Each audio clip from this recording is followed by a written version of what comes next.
Welcome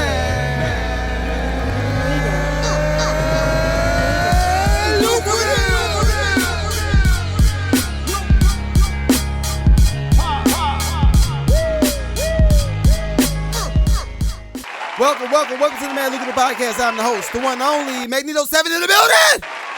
Y'all thought I was gonna be chill, right? Y'all thought I was gonna be mad chill. No, I'm here. I am here. So I just did a pre-show, right? Everybody on YouTube, this is episode 148. So this is what I'm looking at, right? I just finished the pre-show. And I'm gonna shout everybody out too. I am gonna shout everybody out. I just got a thought, right? Just got the thought. So I just listened to Kendrick's new record that he released, right? And I was just saying on TikTok and on Patreon, I was saying I feel like Kendrick just released another record so he can make sure that any of the rap critics that says, well, Drake released 2 records, you only did 1. And then they're not even taking into consideration, because this is another thing I thought about. Taking into consideration the fact that Kendrick put out, what was the record was like 6 minutes and some change. The Euphoria record was like 6 minutes and some change. The Drake record was like, I think 3 minutes and something like that. But either way, I don't think that anybody is really putting all of the puzzle pieces together. I would love to do a full episode about this, but as y'all know, I like to get to the money. I don't like to just talk about rap beef. They got money. Kendrick got money. Drake got money. Cole got money. If you're watching this on YouTube, you might not have money just yet. So I want to help you get to the money. So, although I am enjoying these rap battle Olympics, I'll say it that. Rap battle bar Olympics. I love all of this. I just think that and I hate to make everything serious. Y'all know I hate to make everything serious. That's why I try to add a few jokes in there every now and then. But how I look at all of this, the only people that really, really, really win is Lucian. Sir Lucian. He wins. Universal Music Group wins. Everybody at the very top, those are the people that win and they benefit from all of these rap battles. At the end of the day. And this, for me, I can never turn a blind eye to the numbers. I can never turn a blind eye to the numbers. I'm always going to be independent or artist forward. I'm going to always be the person that says, okay, look, if you want to get your deal, go ahead and get your deal. Just go get it smart. Do it the smart way. So now I got that out the way. Welcome again. All right, let's do some shots out right quick. Let's do shout outs right quick. All right, Angela, what's up? Big Mike, what up? Jacob, what up? Tommy, what up? Andrew, what up? Over on TikTok, we got Nerdy, what up? F Vitamins, what up? Trey, what up? Is it Rita? I think it's Rita. I can't see it. Renita, I think it's Renita. What up? Then on Patreon, everybody on Patreon, what's up? We got to figure out how to get y'all's feed, and maybe I keep saying this every week, and we just gotta do it. I think we need another monitor in the studio so we can see all of the feeds up, and then we can actually respond that way. And that'll be better, cause just seeing the little bitty like joints on the computer is not enough for me. So we got to figure that out. But anyway, welcome to episode 148 again. So today, we got a lot to talk about. Today we got a lot to talk about because I did take a break. I needed a little mental health break. Let me let y'all know something, right? This is something that I've been going through over the weekend. And not even just this weekend. I've just been in a constant state of thinking, like, what's the next move? Not just for me, but what is the next move as it relates to music, as it relates to the artistry of production or film production, AI. I've been thinking consistently, what is the new thing? Where are we about to go? And I've been formulating plans to make the pivot. Just to make the pivot. As everybody knows on Patreon and on YouTube, on Super Chats, especially y'all on Super Chats, I appreciate y'all. Thank you for the support, for real. But as y'all know, I've gone from doing 2 pods a week down to 1 pod a week. And the reason is I'm just a numbers guy. I am a numbers guy. If I don't see that I don't see the benefit in doing something consistently long enough, and I see a drop off somewhere, I'm going to pivot. I'm going to pivot. I think that that's where a lot of creative people get caught up. A lot of creative people don't do the pivot before the pivot comes. So then when when everybody else, it's like this, right? Say this is the edge of a mountain. This is the edge of a mountain. And all above the mountain, we got roads, we got little whatever, we got little stores on the other side. But on the other side of that mountain, if you just drive off that way, it's a wrap. Your car is done. Everything is it's a wrap. So I look at everything that way. Like, I was one of the people that fought the idea of streaming. When streaming was first started being talked about, I was like, yo, why would they take the CDs out I was like, nobody is going to go with that. Like, why would you want to take CDs out the store? Like, you got to have a CD. You got to have a CD in your car. You got to have, right? Got to have a CD player in your car. Everybody got that. I did not have the fortitude to think forward. Like, okay, in the event that they do take CDs out, what does that put us technologically? How many different industries does this one move affect? All of that stuff, that's what I look at now. I look at everything like that. When this changes, how much stuff over here is going to change and affect that part? That's what I'm looking at now. So right now, the new technology is AI. The new technology technically is automation, right? That's the new technology for musicians and artists. That's the thing. So now I just been looking like, okay, if that's where we are going, how many other jobs and industries is that one move going to affect? And right now, honestly, y'all, it is to the point where I don't see anybody getting real bags. I don't see nobody getting no real bags in a minute. Like, Look at all of the rap artists, right? Look at all of the rap artists. When I say rap artists, I'm not talking about Kendrick. I'm not talking about Cole, Drake. Those are not rap artists. At this point in their career, those are not rap artists. Those are pop stars.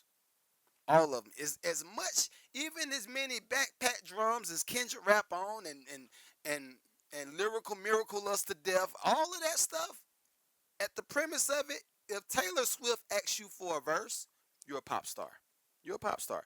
So everybody underneath that tier, I see where this is going to affect everybody. And when I say this is why I still get mad at the whole idea of Sexy Red, the idea of Glorilla even, right?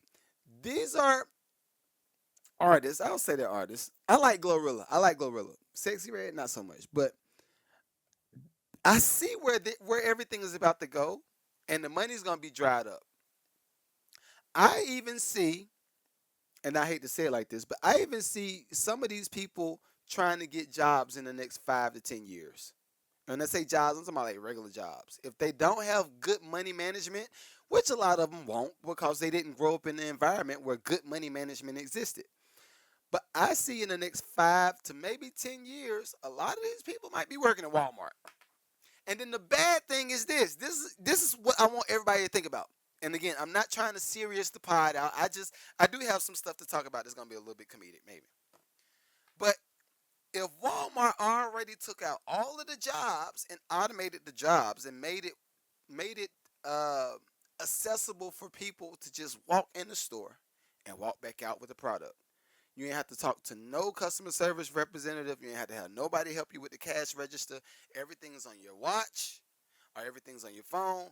If we are already getting to that position, how many of those people ain't going to have jobs? So not even just talking about rappers. I feel like those Walmart and those service industry jobs are like at the bottom of it. The Walmart and the service industry jobs are at the bottom of the tier. So in the event that you take all of those out, people going to just be robbing. Henceforth, bonkers. That's what I think that's what a bunker. That's why these people building bunkers. That's what I would build one too. I would. But anyway, let's talk some money. Let's talk some money right quick. So I wanted to, and this is for my musicians because I got a lot of new musicians following me. What up, musicians? What up? Well, some of y'all ain't musicians. Some of y'all is just like beat makers, and I'm giving you good credit calling you a musician technically. But right now, you're just a beat maker. You clicking, you're doing that, and that's cool. But learn the difference between the C and the F. Learn the difference between the C and the G. All right. So this is what in me pivoting, and talking about the money. I want to cover where we are with this whole sample and loop industry, and where the money is about to be pulled. Right? Have y'all ever heard of a guy named Trey Fuego? I think that's his name. I think his name is Trey Fuego. But anyway, it's a guy that's on TikTok, right? Guy on TikTok. He has a record that went viral a few times around. Record's fire, right? The issue is the producer. Watch this. The producer bought a loop from one of these loop community sites, inserted the loop inside of the Trey Fuego's record, and then never tried to see if the song came from somewhere else. He the producer never tried to see if the song came from somewhere else. Right? Case in point. This is case in point. This is what I'm saying. All right, so like Splice, what's another one?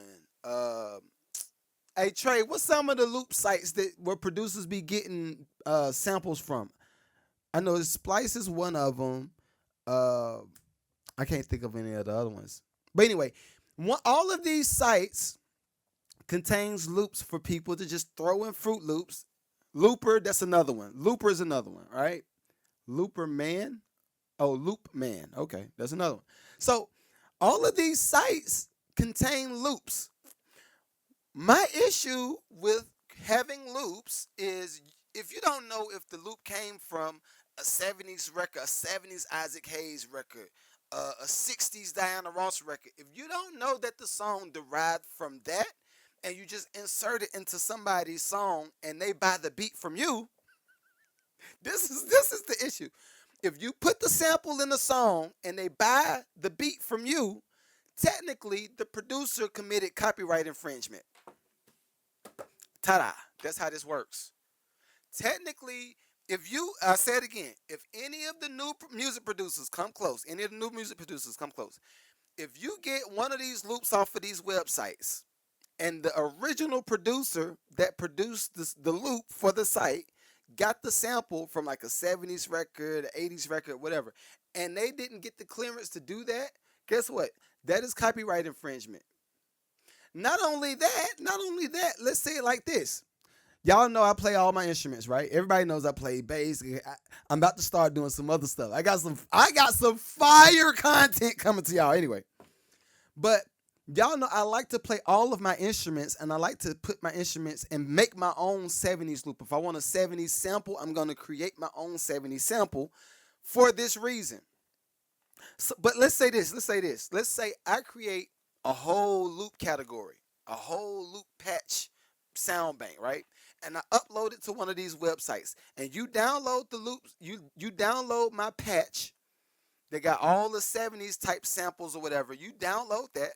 And then you put that in one of your songs. And then you, the music producer, even if I said it's sample free, I mean not royalty free. Even if I say it's royalty free, you go ahead, you download the sample, you put it on your beat, you sell the beat to somebody. Once that artist gets that beat and it's released into the universe and then it's documented with SoundScan, guess what? That sample that I created originally for you to have royalty free is now not royalty free. Now that sample is documented as a body of work. The producer that released the song with the artist now has the right to collect royalties on anybody else that decides to use that sample. Case in point. This is why I always get on artists about making sure that make sure you get the exclusive rights to something when you first get the beat. Honestly, this is me. I don't get the idea of leasing beats. For me, it's still a dumb idea. For me, the idea of leasing beats is still dumb for this reason. If I got 1,000 people to lease the beat at $20 a pop, right? 1,000 people lease the beat at $20 a pop. For me, as a music producer, of course, I'm happy. I made some money. We good. Congratulations, Ray. I gotta make me those 7 beat. All right, cool, cool, cool. But me as a producer, I still have the right to go in and sell that beat to somebody that wants the exclusive rights to the beat. Because what happens is this: as soon as the person that I sell the exclusive rights to that beat to, whether they pay $4,000, $5,000, whatever they pay, that person that bought the exclusive rights to that beat now has all ownership of the song. So anybody else that just decided just to put some music out because you got a lease beat, guess what? Now your beat is null and void. You have nothing.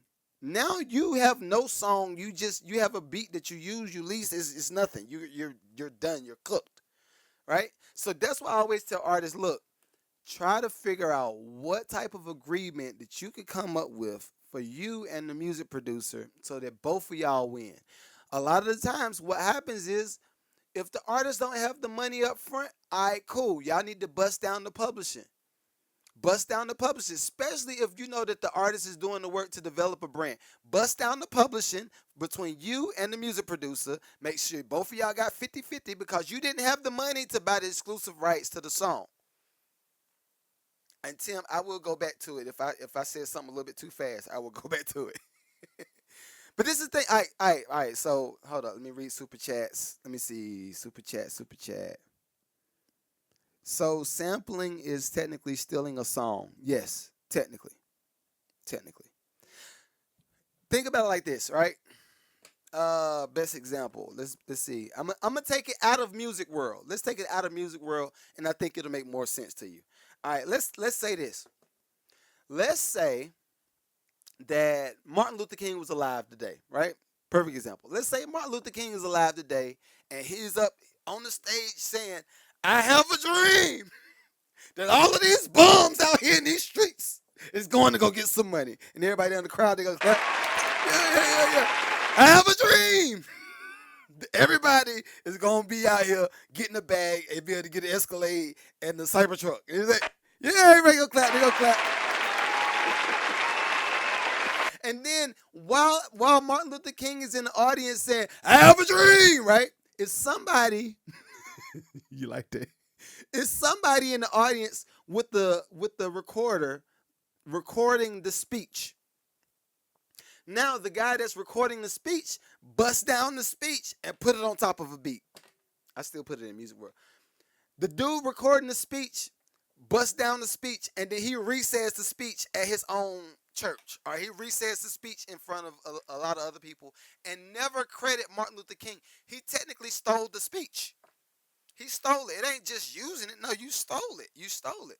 So then, let's say this guy stole the Martin, because Martin Luther King performed this in front of 1,000 people. Let's say that he performed it in front of 1,000 people, but this guy that's re-saying the speech, he's re-saying the speech, is saying it in front of 5,000 people, 8,000 people. Guess what? You are committing some type of copyright infringement. You supposed to credit Martin Luther King and bust down the bag with him because you didn't create it. You didn't create it. Another thing, I guess another idea.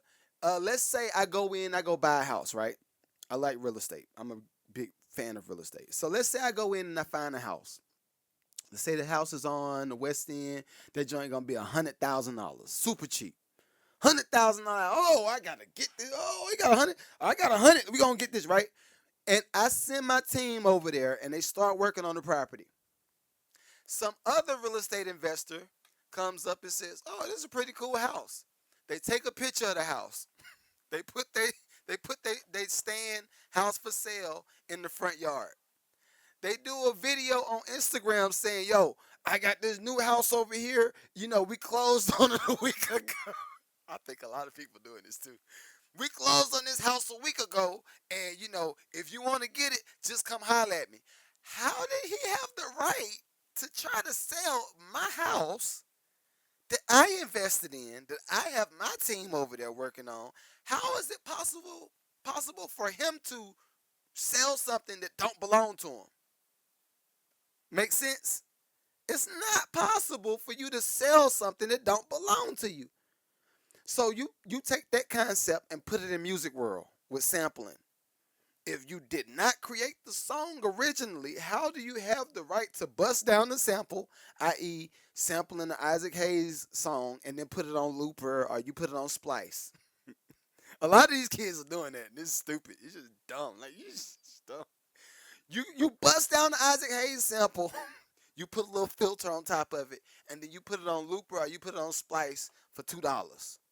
No, you stole that.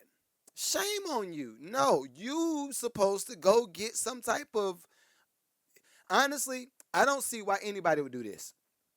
I don't see why anybody would do this. But this is just one side of it. This is the other side. The other side is this. Watch this. Watch this.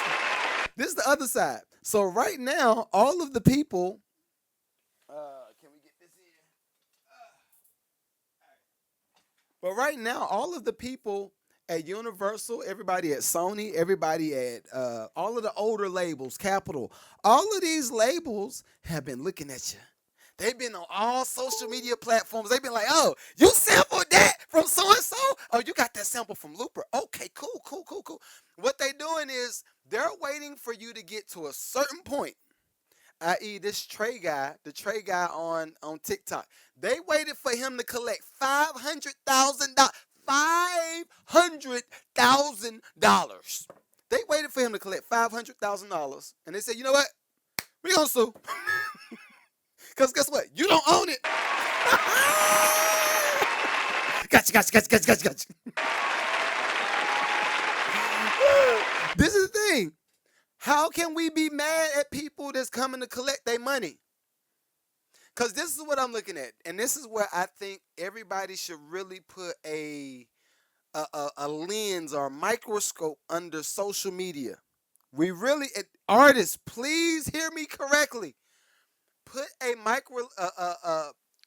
microscope on all social media platforms, especially when you decide to create music. I'm giving y'all a little bit of my game too, right? I'm gonna give y'all a little bit of my game, right? This is how I think about things. And this is why I tell all producers, don't be afraid to just release music. Release your music. That's fine. Do your thing. We just listened to it in the pre-show. We listened to it in the pre-show. We listened to it. But put all of social media under a microscope, right? And then you say, okay, if you do this on social media, technically you have a digital footprint where you can see who did what when they did it. This is why I like to do my beats on live. I have a documented timeline where I actually created the beat on the live. That's one. I did the live one time on TikTok every Saturday. I create all beats. I go live for about an hour, maybe 2 hours, create all of these beats, right? Then I bust down all of the beats and put them on all social media platforms. 90 seconds, 90 seconds, 90 seconds, 90 seconds. Guess what? I just wait for somebody to say, oh, yo, I got an idea off of the thing that you just released. I got the idea. Oh, bro, thank you for inspiring me, bro.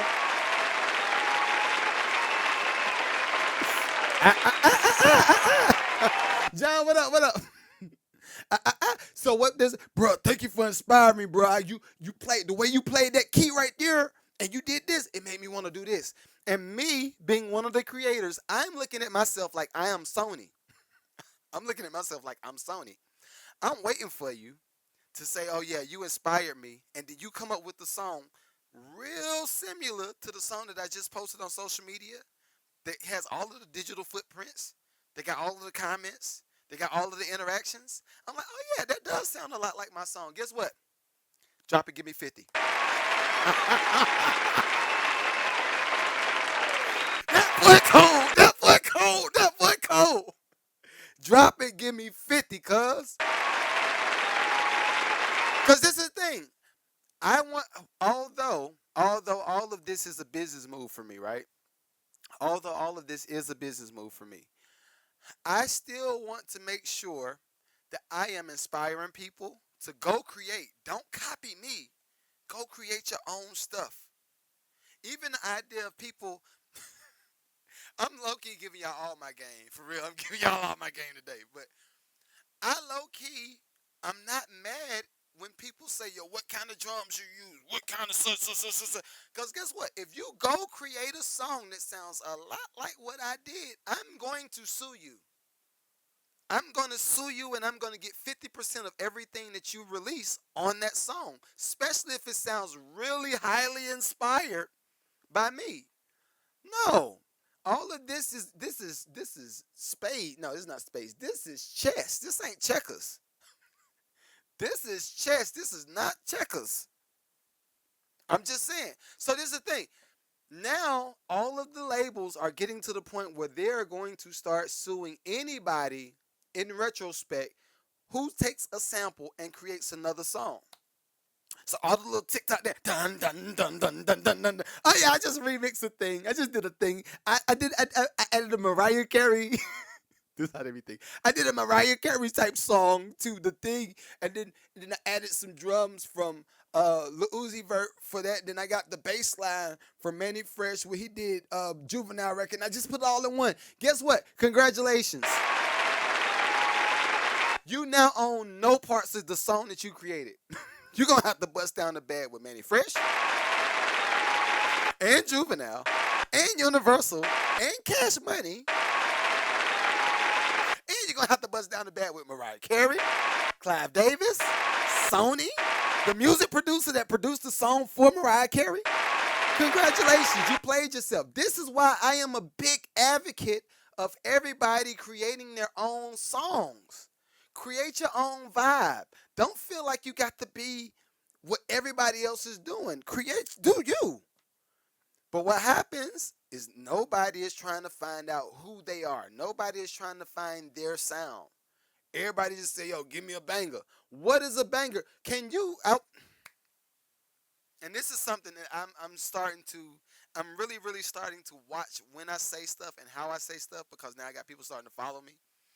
And everybody that follows me, especially on Threads, and give me a second, everybody on all right.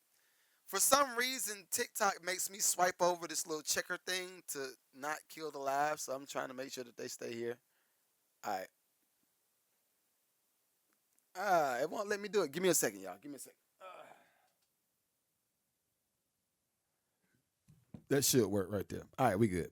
It makes me verify. It makes me do a verification like every like an hour, I guess. After an hour in, it makes me do a verification. But anyway, yes, everybody has to figure out what is your sound. Get off of the internet, and that's what I was about to say. I'm starting to be very careful on how I say certain things, because now I have a lot of people and a lot of youngins starting to follow me from TikTok over to Instagram, from Instagram over to Threads, from Threads over to YouTube. So all of my youngins that's watching this, when I say certain things, don't take it literal. Don't put too much weight on it. Put weight on it. Put weight on it. But don't put too much weight on it, because I made a statement on Threads earlier this week. I said this is a real challenge though. This is a real challenge. And for me, we did play that record for Kendrick in the pre-show. We played it in the pre-show. I like it. I like it. I see, and even the beginning of this pod, we talked about it. So watch the pod. This come out next Thursday. All right. So, or if you subscribe to me on Patreon, it comes out Saturday. You see how yeah. But anyway, I've been looking at everybody that's starting to follow me on Threads, and I made a statement saying, I want every music producer and every single songwriter to get off the internet for 24 hours and just create music. Only thing I want you to take a break. That's how I sound in my head. That's how I sound. I want everybody to take a break and go ahead and make the best music as possible. And when you make that music, all the time I want you to take a break to do is pee and eat and maybe take a nap. But for 24 hours, create. Everybody on Thread said this. Hey, I like it. That's That's how I think. When I see comments, that's what I be thinking in my comments. I like it. Fire sign, fire sign, fire sign, fire sign. But anyway, anyway, uh, the reason I said that is for this purpose. I see a lot of. I'm going to see, or we, I'll say that we are going to see a lot of independent artists that's going to have to pay a lot of money to the major labels. Because this is how I look at it. This is another side of it. That everybody just you got to think like this. If you don't think like this and be on the offense, then you're gonna be messed up. Think like this. If everybody is starting to take my advice, this say everybody's starting to take my advice. They're starting to go. They're killing it. They're going out here. They're getting their own shows. They got their own merch. They got their own vans. They got their own buses. They got their own everything. They got everything on their own, right? And then, which I love when independent artists do this. I love when they, I don't need no label. I'm out here getting it. And everybody's like this. Fire sign, fire sign, fire sign, fire sign, fire sign, right? Like that, fire sign. But everybody, all of the independent artists are saying, yo, I don't need no label. I'm out here good. I'm out here killing it. I like that. But then you have to also think about the other side of this. You got to think about the other side. If you are doing all of this stuff independently, and enough people are starting to do it, you are now taking money out of the label's pockets. Of course, they're going to start looking at, okay, if you ain't taking no deal, let's say the last 20,000 people that started to pop on social media started to get their own money and they don't take a deal with no label. The label's going to be like, all right, you ain't taking no deal. That's cool. Let me go through your catalog. It's like, all right, cool. You don't want to do no deal. Cool, cool, cool. And this is the label. Think of me as Sony.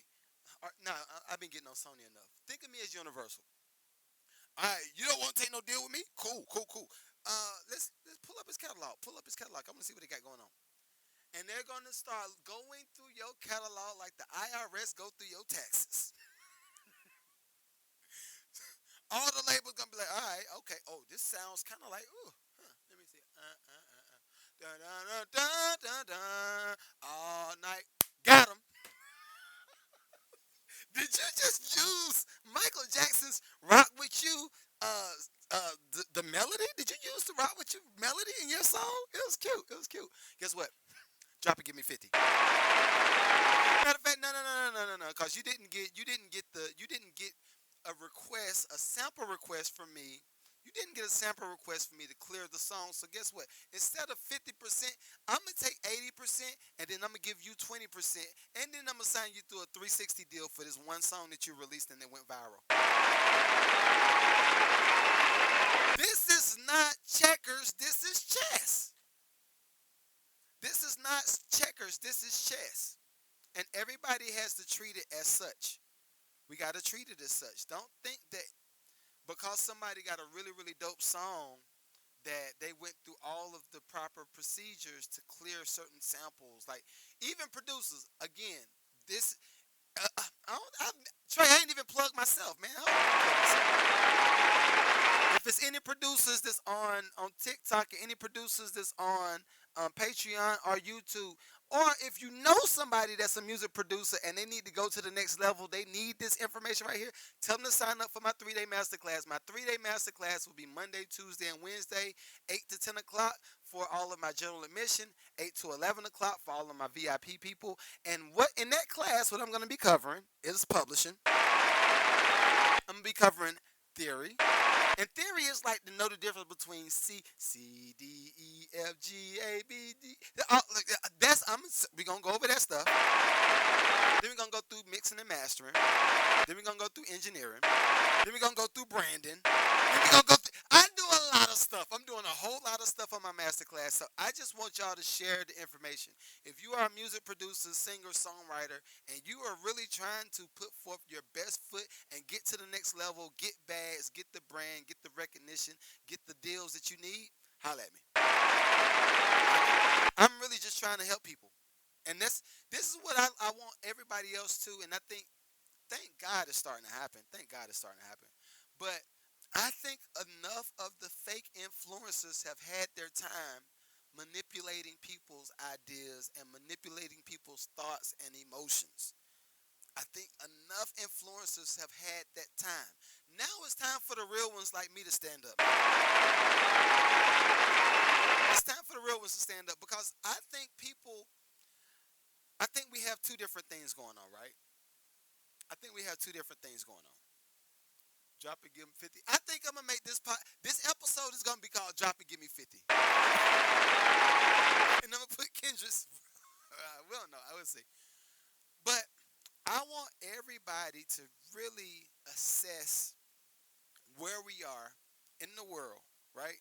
The whole wide world too, not just your world, not just like the West End, not just the East Side, not just when I say the world. Consider where we are in the world. Consider gas prices. Consider inflation. Consider how many people are able to keep their houses. Consider uh, how many of these quote unquote influencers ain't influencing no more. Cause I'm gonna tighten up because I'm about to go in. I'm going in. How can I say this? Because if I say something very specific, then y'all know who I'm talking about. So I can't be specific. But I've seen a lot of influencers within from 2020, 21, 22, 23, now 24. Well, not now 24 because a lot of them just it's a wrap. But a lot of people were going back and forth saying, "Hey man, you know what you need to do? You know you want to get some money. You want to get real money.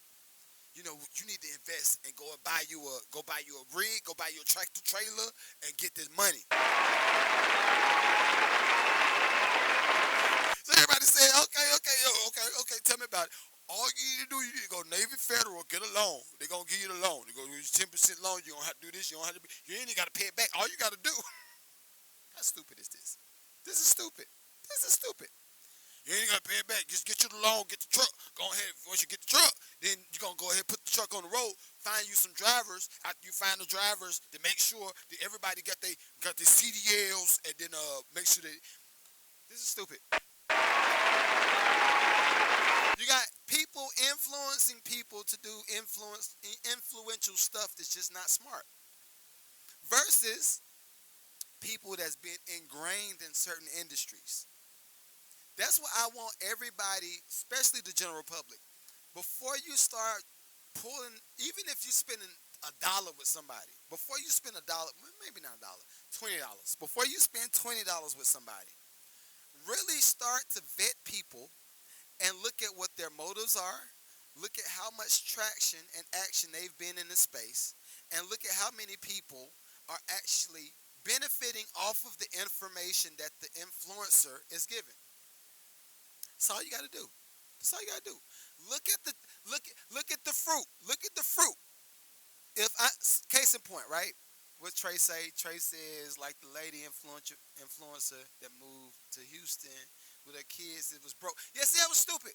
That was stupid. That was dumb. It was dumb. But this is the thing, right? Think about it like this. For me and my lucrative community, shameless plug. If you need to be in the lucrative community, come through. I'm about to sing. I believe I can fly, but I forgot. He is messed up. We can't sing no Kelly. Can't sing Kelly. But this is the thing. Everybody in my lucrative community has a very clear. Um, they have a very clear understanding of the things that I stand for. Very clear. And it's so clear to the point where, yo, you can just pull up any of my socials and see, you can pull up any socials and see what I stand for. Or you can also reach out to me. We talk on emails or we talk in the DMs or whatever. My people know me because they know exactly what I stand for. I'm not here trying to cap for people. Capping is dead, yo. It's dead. Capping is dead. It's a wrap. It's a wrap for all capping. Like, I don't know, man. I don't know. But this is something else, right? And I was gonna talk about that. No, so what I'm gonna do a full case study on that right there in my lucrative community. All my lucrative community members, we're gonna do a case study on the Blackberry documentary. Fire, fire. And this is the thing. If you get people in your corner that's not trying to push you to get something or be great at something, those are not the right people. Trade those people out and get some other people in your corner. Period. You got to do it. If you don't do it, what we got going on right there? There's something going on right there. Is that me? Check, check, check, check. Anyway. But yeah, that's my 2 cents with that, y'all. We just got to be careful of who we let speak into our lives, right? Um, was that all my industry information? Oh, and last but not least, I just want to encourage all of my producers to make sure y'all create again. Getting on these sites with loops and stuff on it. Let the loop give you a little bit of inspiration to actually create it on your own. Case in point, if you find a piano sample on one of these loop communities, right? You find a piano sample on one of these loop communities, and you really like the sample.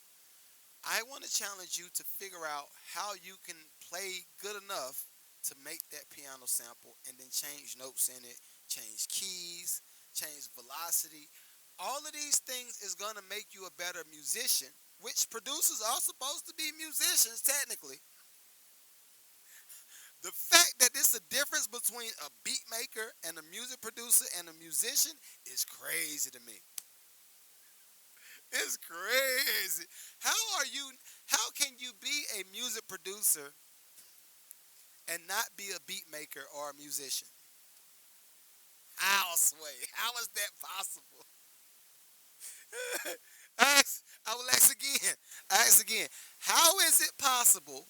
How is it possible to be a music producer and not be a beat maker or a musician? You gotta be both. You gotta be both. See, John. Now, see, John. Diddy is a. He's not a music producer. He's an executive music producer. He ain't a music producer. He ain't a. Stevie J. Stevie J. The Hitman. B Dot. All of them.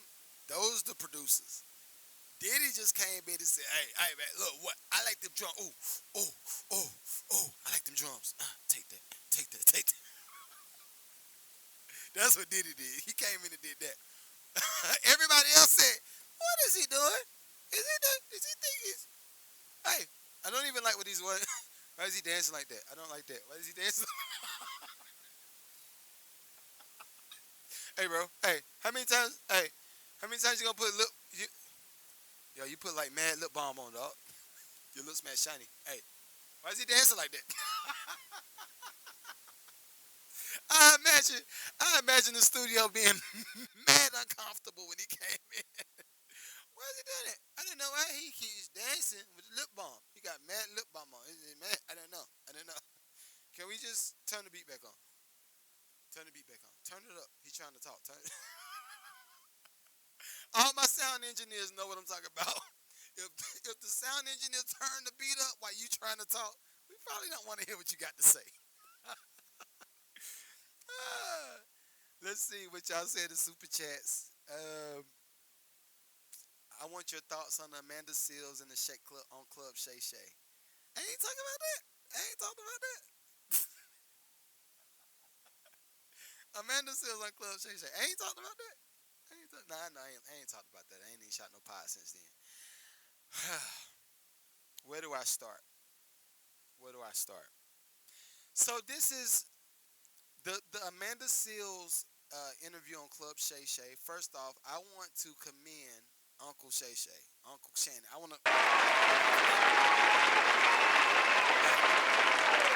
The reason I want to commend him is I know how difficult it could be to stay engaged with somebody that makes the whole room center around them in a bad way, right?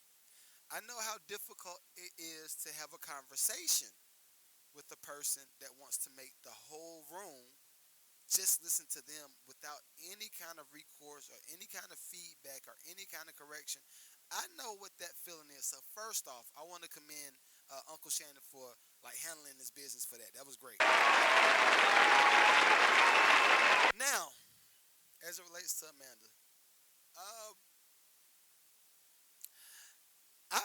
like Amanda Seals is the arch nemesis to Candace Owens. That's how I feel.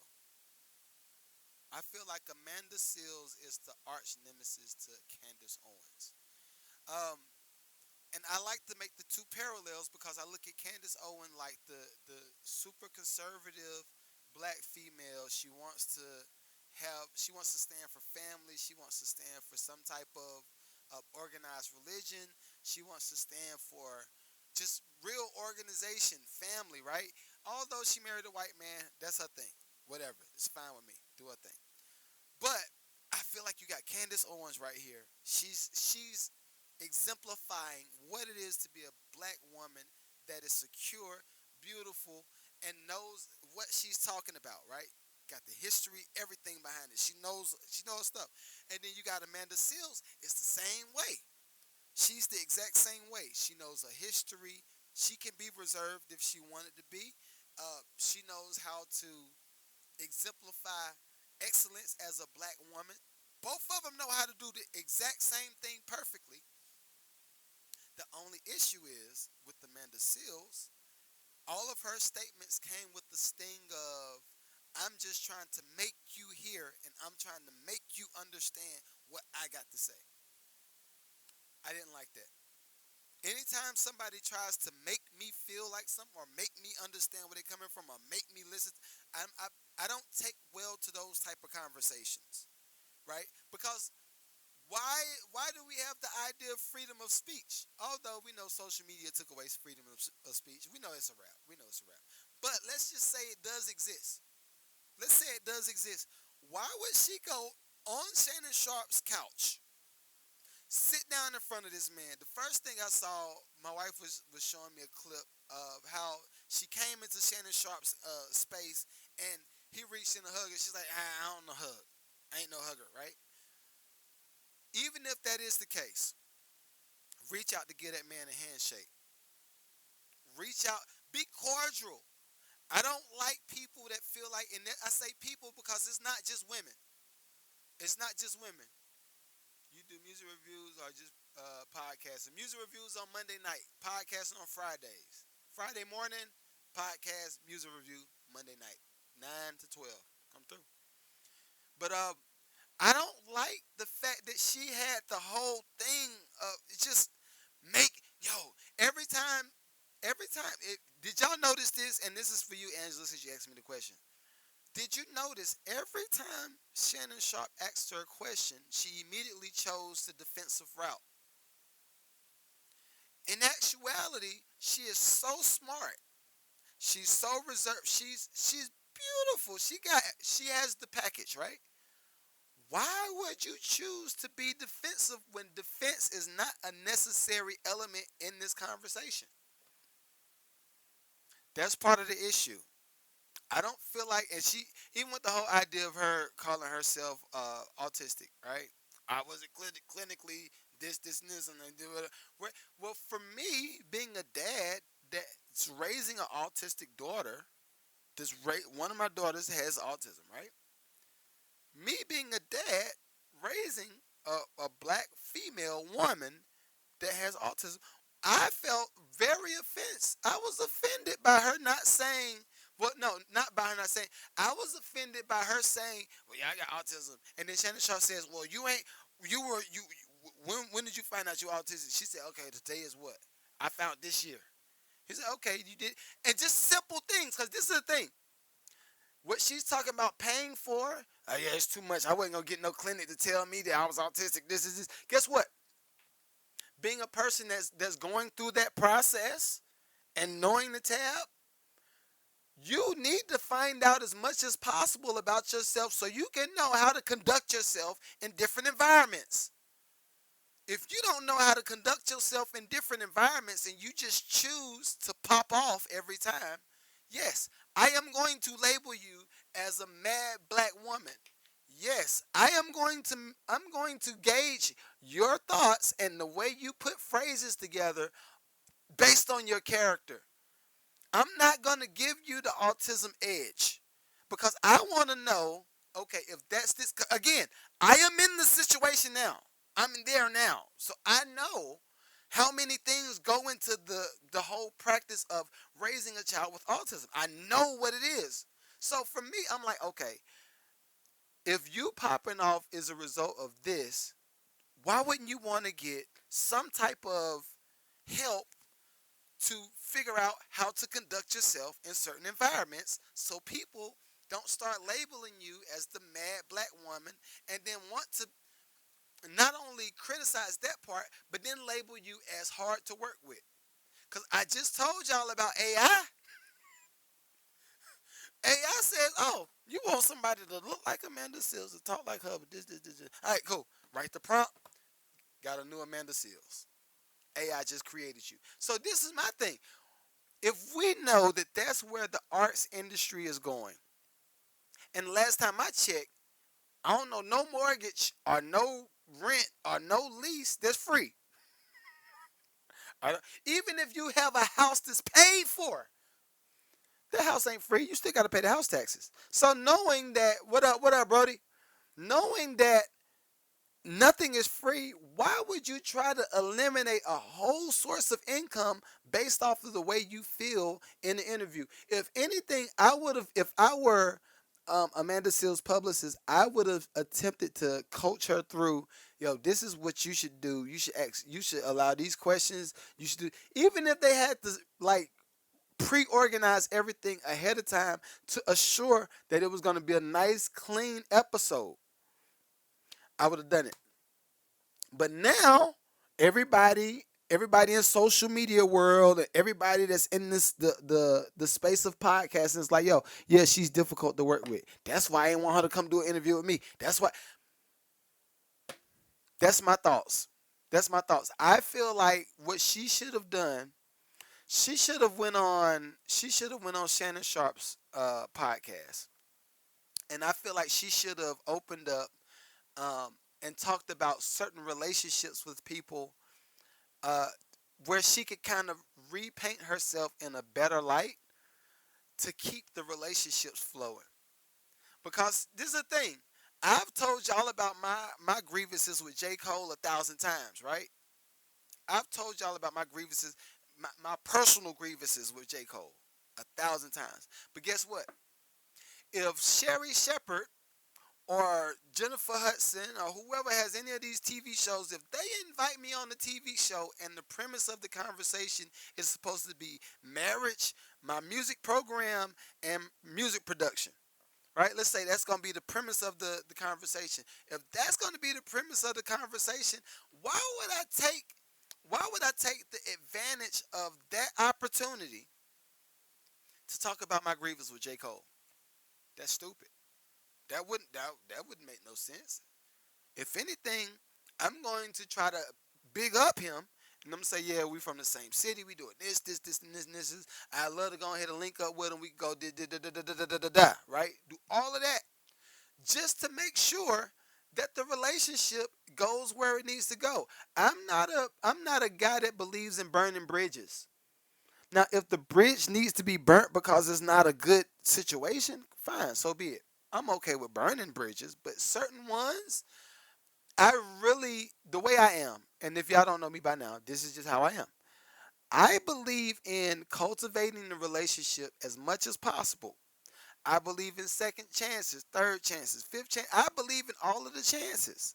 And if you choose to spit in my face, if you choose to spit in my face, step on my shoes that's white,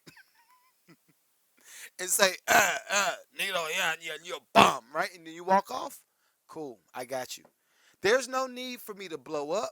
There's no need for me to get into a back and forth, into a scrabble. There's no need for none of that. Just cut the relationship, walk off as civilized humans, and say, all right, I just know I can't do no business with you. Fine. Now, if you start to pander and you want to go back and forth on social media, that's why I got the podcast. I got a podcast for that reason. I say, hey, guess what? And the funny thing is, people don't understand. When it's your platform, you can do what you want to do. You can do what you want to do. If it's yours, you can do what you feel like doing. And that's the other side of this. That's the other side of this, going back to the Amanda Seals and Club Shay Shay interview.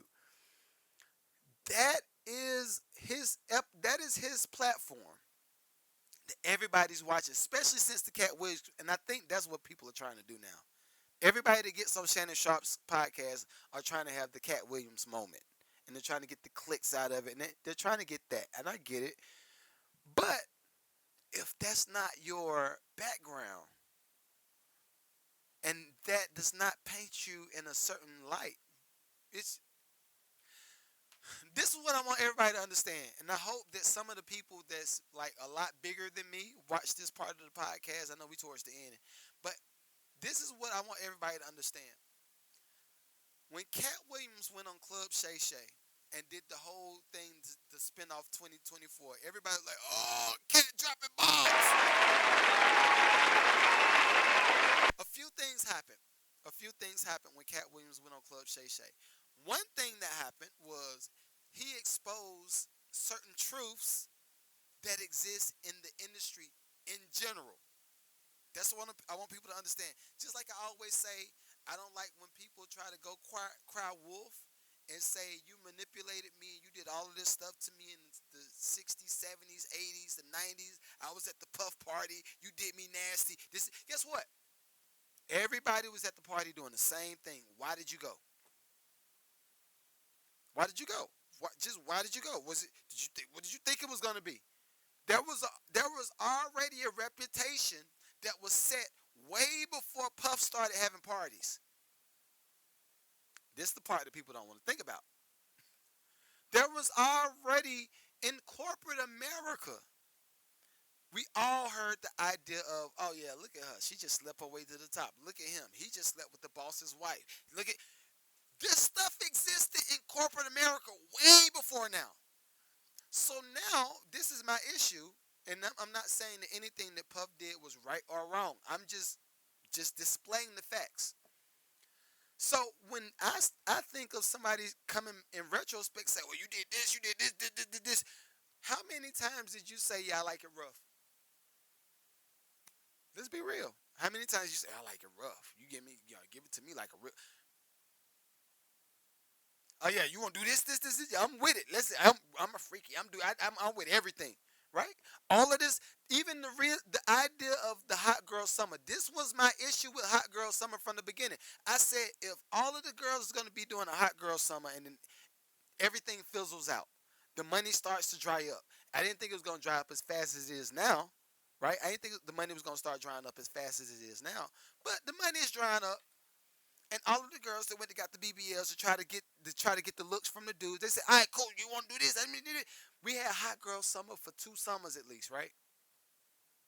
I bet not hear no girl from hot girl summer come back in retrospect and say, "Well, you did me dirty. This. You knew what you signed up for. You thought that trip was gonna be free. That trip ain't free. You thought that dinner date was gonna be free, and he asked you to dress in this, and he was gonna buy you a MCM bag and the Balenciaga. You thought all of that was free? Come on now, come on, ma, come on now. No. Or you thought that his proposition was free? And when I say his, I'm talking. It could be his to her. It could be his to his. It could be her to her. You thought that the proposition was free? No, ain't nothing free. Really, let's put the microscope underneath the situation and assess where you are. I cannot stand for people to cry wolf after a thing has already happened.